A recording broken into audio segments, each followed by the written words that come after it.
Authorized disclosure. I am one of your hosts, Rania Kalik, and I'm joined by the show's other host, Kevin Gostola. Hello, Kevin. Hello, Rania.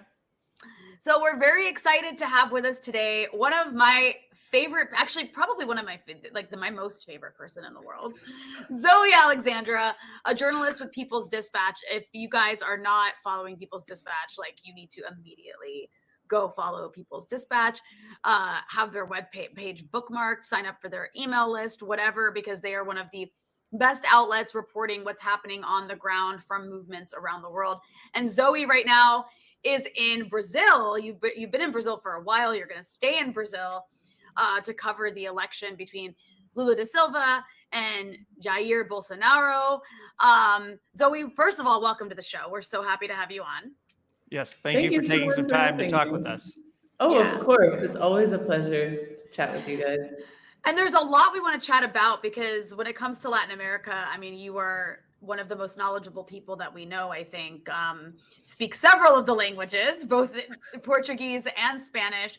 And I mean, probably one of the bravest people I know because you're just willing to go out into the most remote areas to be with movements. So I guess maybe let's start with the most timely issue at the moment, which is the election in Brazil. We just had the first round a few days ago. Lula da Silva got 6 million more votes, or over 6 million more votes than his far-right counterpart, the incumbent Bolsonaro. People were hoping that Lula was going to win in the first round. He would have needed 51%, though that was a long shot. And he ended up getting 48%, which many people still view as a victory. So they're going to go into a second round of votes just between the two of them on October 30th. So why don't you tell us, was this indeed a victory for Lula? Is there disappointment? How are people, the coalition that he helped build, who've been organizing for him to win? How are they feeling on the ground? Do you think it's likely he'll win a second round? I mean, just give us your observations after the first round, basically. It's definitely a victory for Lula. It's definitely a very important victory, and not only because of what happened on Sunday, but what would happen to make Sunday possible. I think it's important that people situate these elections in a broader context of consistent attacks on democracy, consistent attacks on movements, attacks on the Workers' Party itself, and above all, attacks on Lula da Silva as a person, as a political political leader. He was in prison for 580 days. And so him coming to these elections with the support that he had, with the momentum that he had, in itself is a victory. So first of all, I think people are excited and feeling hopeful because it was only through people's struggle. It was only through extremely dedicated, consistent, persistent, mobilizing, organizing that he was even able to contest in these elections. And it wasn't only a political battle of coming together, creating these alliances for him to be the candidate. It wasn't only a legal battle, which in the courtrooms with the legal battle against the case that was built against Lula da Silva, but it was really a battle in the streets against this anti-Workers' Party sentiment, against this false case that was created against Lula, accusing him of corruption charges. He was released because of this popular struggle. He was released because for 580 days, militants of the Landless Rural Workers movement, of the Workers' Party of Brazil, of the youth movements, of women's movements were every single day outside prison, demanding his release, greeting him every morning, afternoon, and evening. I mean, his candidacy is a product of all of that struggle. And so him coming in first in this first round, albeit not achieving the victory that many had hoped for, because who wouldn't want to win in the first round? Who wouldn't want to have that strong victory right off the bat? But it is a victory, and it has to be seen as that. It's also important to point out that in Brazil's history, only 2 presidents have won in the first round. It is extremely common for there to be a second round victory. To go to a second round is a very diverse society with many diverse opinions. It's not historically, very common for people to win in this first round. So that has to be said. It's not unexpected that he didn't win in this first round. Of course, there were the opinion polls, and I think a lot of people were surprised, not because of how much Lula got in the first round, because actually the opinion polls never gave him more than 50% of voter intention. They gave him more than 50% of valid votes, which is a distinction. But the difference that's happening in the opinion polls is how many votes Jair Bolsonaro got. And in that sense, it is a worrying turnout because he was able to get many, many more votes than people had predicted, than the votes had predicted. This largely has to do with his extreme unpopularity. And so when these polling exercises are being carried out, many people have a theory that he was the embarrassed vote. And so people didn't want to answer the polls. They didn't want to say they were voting for him. And furthermore, in his speeches, Jair Bolsonaro consistently said that he doesn't trust the polls and that people shouldn't trust the polls. So his supporters were the people who were most likely to not respond in these polls. And this, of course, gives the outcome that we saw, which is that in polls, he was polling at 33%, and he ended up winning about 43% in these elections. So that's something that has to be noted, that above all, you can never 100% really rely on what happens in the polls. Of course, they're a good indicator. However, there's always going to be a bit of a surprise there. I think all in all, that's really how people are feeling the results in terms of the composition of the House, the Chamber of Deputies. Also saw some growth in the far right. However, this is a bit of a continuation, given that for the 4 years that Bolsonaro was in office, the right really, really controlled the Congress. Now these votes have shifted towards the Liberal Party, which is not a liberal party. It's the party that is supporting Jair Bolsonaro. It's a very conservative party. They have the majority in the Chamber of Deputies. However, we saw growth of, for example, the number of seats that PT has, the Workers' Party, PSOL, which is the Socialism and Liberty Party. These all have seen significant growth. There was a lot of different candidates elected from historically oppressed communities. All of this are signs of progress, are signs of the arduous work that movements have been putting in to arrive at these elections. And what about the election day itself? Since you're connected with the movements and people who are on the ground, making sure that everyone was able to vote, making sure that the polling places gave everyone access. Were there anything? I mean, I guess I'm just going off my experience in the United States, knowing the systemic disenfranchisement that unfolds, and that perhaps that could be a prong of Jair Bolsonaro's strategy to stay as competitive as possible. I mean, are there issues with election integrity in Brazil? Well, the question of election integrity is actually quite central to these elections, but not for the reasons that they are, for example, in the United States. One of the big messages that Jair Bolsonaro was trying to spread ahead of the elections was really to disincentivize people from participating by spreading discourses of fear, not only about the integrity of the electoral system itself, but also messages of violence. There were mass texts that were sent out to people's phones threatening them, saying that if they supported Lula, there would be violence. And so there were different strategies to kind of dissuade people from participating. The Brazilian voting system itself is actually one of the best in the world. It's an electronic voting system.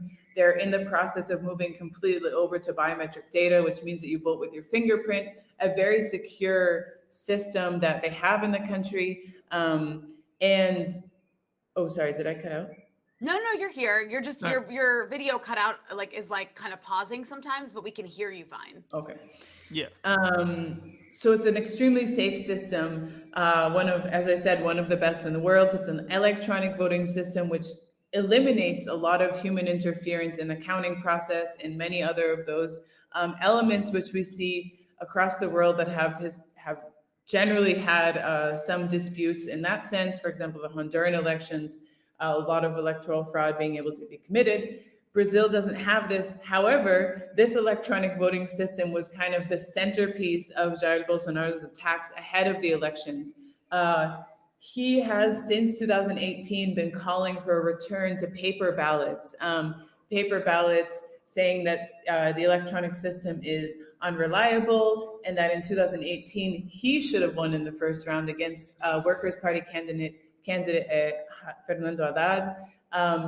He has essentially mobilized his base on many different messages, but one of these is the attack to the voting system.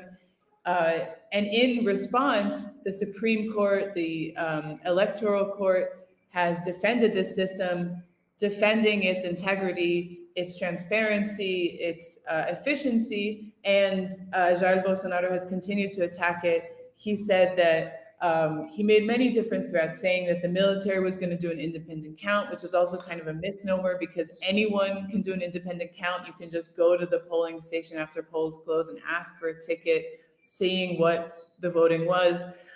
He made many different threats. He also called for the Electoral Court to be purged. He called for the Supreme Court to be purged. I was on the streets on September 7th, which was his big, massive mobilization. And I'd say probably 1/3 of the signs that I saw were about the voting system and about the fact that they wanted military intervention if the electronic system was upheld. So it's been a very big center point of contention, but for many people, his attacks on the system were essentially meant to dissuade people, to create controversy, to create conflict, and make voting seem like a scary thing. And in a sense, this worked because while voting is mandatory in Brazil, there was a pretty high abstention rate, somewhere around 20%. So that has to be taken into account. He doesn't want people to vote because he knows that people thinking with their common sense wouldn't vote for him. And so the voting system, the electoral system has come in to the conversation, but mostly kind of weaponized by the right wing. And the left has had to defend it, even though in many cases in Brazil, the left has really had to defend the bourgeois state and its instruments because of the attacks from Jair Bolsonaro on them. Yeah, I mean, he did definitely kind of take a page out of the Trump playbook in terms of laying the groundwork for trying to delegitimize results that he didn't feel were going to go in his direction. But, I'm wondering if we could maybe rewind a little bit, because we know this is a big deal that Lula got the support he did this time around, because you mentioned he spent time in jail, right? Can you talk a little bit, at least briefly, walk our audience through what happened in the lead up to Bolsonaro getting elected in the country? Because what took place was this basically anti-corruption lawfare coup that took out both Lula da Silva and Dilma as well later on in a parliamentary coup that was done in collaboration with the US. And I think it's really important for people to understand that very recent history, because that was a part of the US trying to basically take out a left-leaning government. So can you walk us through basically the rise of Bolsonaro? He wouldn't have come to power probably had it not been for what the right wing did in collaboration with the US against Lula and his his successor. That's exactly right. I mean, to be honest, Bolsonaro was an ineffective member of Congress. He passed only 2 laws in the 3 decades that he was serving in the body. Not a very high success rate, if you ask me. He was known for being divisive. He was known for being extremely cruel in his statements. I don't even want to mention them now because they're honestly just such awful things that he said about minorities, about women, horrible things. And essentially, he comes as the only proposal of the right in a moment of kind of crisis on the right wing and of consecutive coups against the left. And so essentially, Dilma Rousseff gets elected in 2014. She is following the government of Lula da Silva, attempting to continue on many policies of combating hunger, combating poverty. There had already been cases opened up against Dilma, against Lula, and against other members of the Workers' Party for committing corruption. This is largely linked to Odebrecht, which is the large Brazilian construction company. And basically, it's funny because a lot of times we say that the justice system doesn't work. If you look at cases of victims of state torture, of state terrorism, of people who have been disappeared, of people who've had their family members killed by the police, the justice system moves like a slug. It's a snail pace. It's, every year you expect something to happen and never happens. Extremely slow. And this is, I would say, the same across the world. For the people who are hurt by the state, it doesn't work. However, when it comes to left-wing politicians being persecuted by the justice system in order to essentially render them ineffective politically, it moves extremely quickly. And so what we saw with Lula is that there are corruption charges pressed against him, a series of different cases that are opened up in a very quick succession, and he's fighting these cases in court. They present several habeas corpuses. It's in the context of him trying to run for, being one of the favorable candidates running for presidency, and essentially he is imprisoned. The habeas corpus is rejected. He's imprisoned and rendered ineffective politically. And this is part of, I should rewind because I think I fast forwarded, but this is part of an entire investigation called Operation Car Wash. And Operation Car Wash is precisely created to investigate these acts of corruption committed by the Workers' Party of Brazil, PT. And it's an entire team of prosecutors, which are given prizes and awards globally because of their incredible work investigating cases of corruption. I mean, what to say? There's so much to say. There's a famous image of one of these prosecutors who has a very rudimentary PowerPoint presentation, and it has Lula in the middle. It has like a circle of Lula in the middle, and then it has all of these boxes that's like Odebrecht corruption, pointing out all these different things, and all the arrows just point to the middle, showing that they're pointing to Lula, saying that he committed all these acts of corruption. And so essentially Operation Car Wash, this task force carries out all these investigations, starts pressing charges against Lula, against Dilma, against other members of the Workers' Party. At the same time, you have a judge, Sergio Moro, who's from the court in Paraná. Which we find out later, he's working with the prosecution. He has Telegram chats with the prosecution talking about how they need to accelerate the process against Lula, how they need to accelerate the process against members of the Workers' Party. And they essentially work hand in hand to put Lula in prison, to defame the Workers' Party. They accelerate this process. They say, it doesn't matter, we'll find the proof later. Let's just get him in there.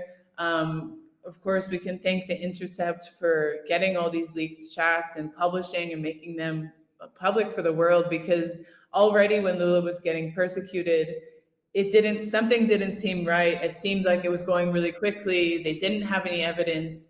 They really relied on mass media to build their case. Mass media was working hand in hand with the courts, with the prosecution, to create this case, publishing outrageous declarations, accusations that were not founded in truth, that didn't have any support. I mean, the journalistic integrity of these people is quite low, given what they were publishing. I mean, you can Google Lula da Silva preso and see some of these crazy magazine covers that they would publish. And this was essentially inundating the mainstream media for years.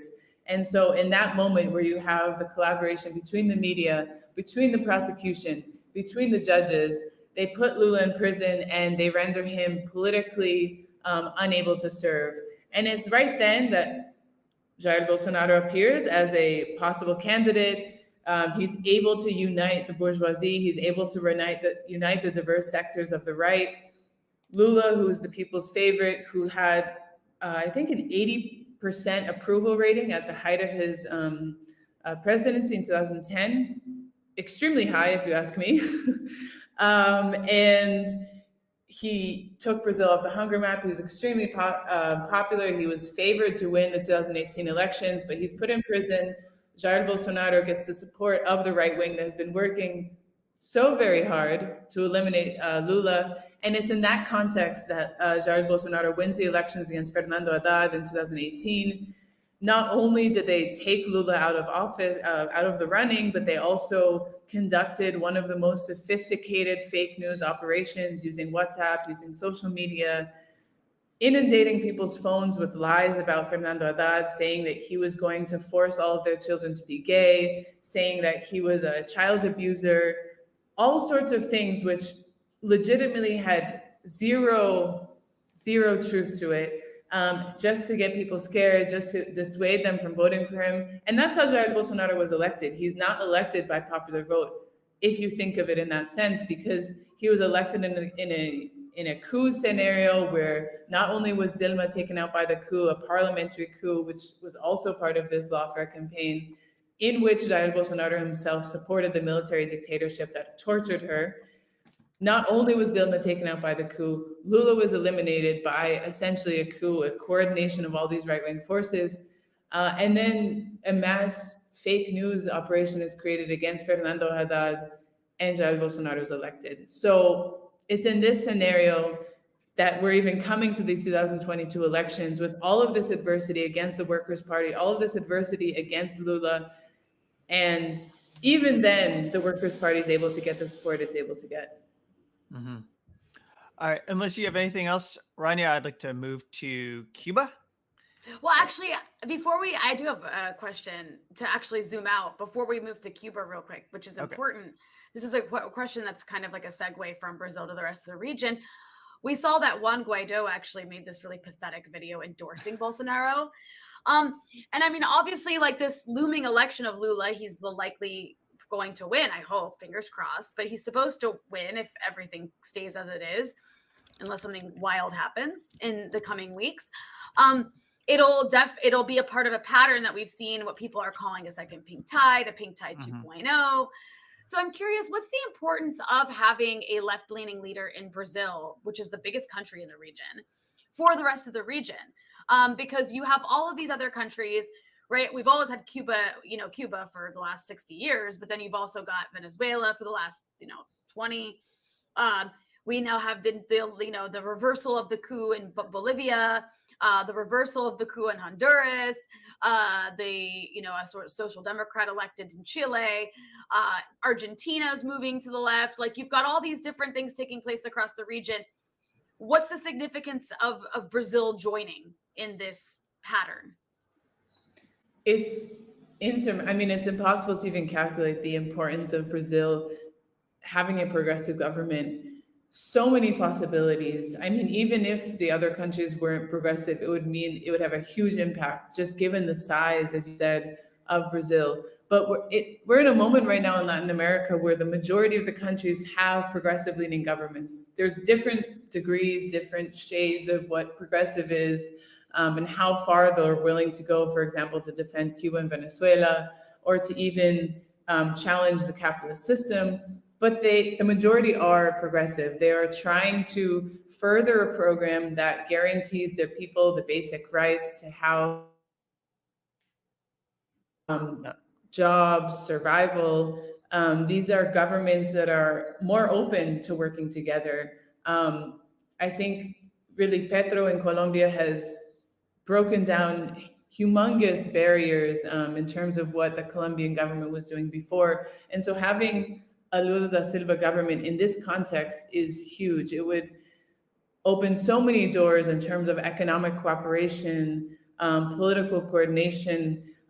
We've been talking, we talk a lot here, especially about the environmental crisis, which Brazil is really at the heart of. Brazil has the Amazon rainforest is, in Brazil, it's in Bolivia, it's in Peru, it's in Ecuador, it's in Colombia. But a large part of it, the majority of it, is in Brazil. And under the Jair Bolsonaro government, it has been severely attacked. This is a huge part of his presidency, is really allowing illegal mining, allowing logging, allowing these large landowners to burn parts of the Amazon, to continue extractive activities, to attack indigenous groups there. This has been an awful development, really, for humanity, for the Brazilian people, for the environment. And so having a government that would be invested in protecting the Amazon would have, enormous implications for the environment itself, for the Amazon region. the possibility of having coordination around that, around the protection of the environment. We all heard the incredible speech by Gustavo Petro in the United Nations about how important environmental protection is at this moment, and working with other countries towards this. So that would be huge. Economic cooperation. I mean, the ability of countries in Latin America to rely on each other for economic advancement and growth, knowing that, of course, just having Venezuela as a progressive government is not enough. Venezuela needs the other countries. It needs to be able to work with Brazil, to be able to import things from Brazil that it doesn't have, to be able to have these exchanges.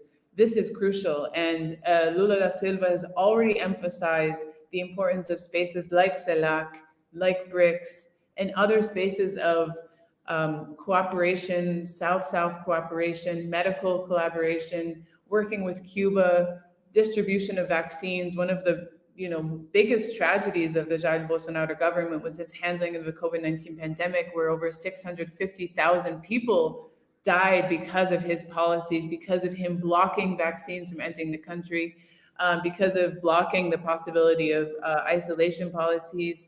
And so if you have a government like Brazil that can support Cuba economically and also benefit from their immense scientific research and advances, that's a win for everyone on the continent. And of course, as I said, BRICS, the cooperation, South-South cooperation, challenging the US dollar, challenging the IMF, and all of these institutions, which all they do are extract from these global South economies and prey on their need for investment. It's really important, and it would have global implications, which is why I think it's been talked about so much by media across the globe, and why there's so much emphasis on following the elections there.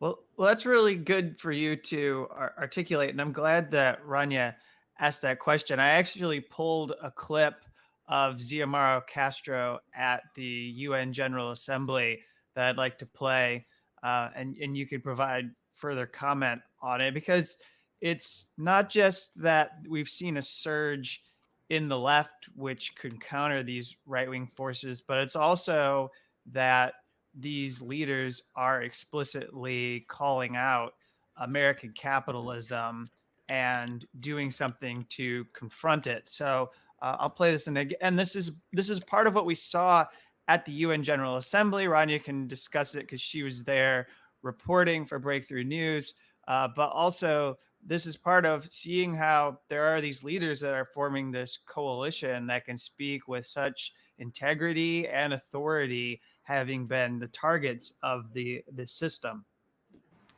It is my firm belief that none of these figures will astound anyone in a world which today lives under monetary dictatorship.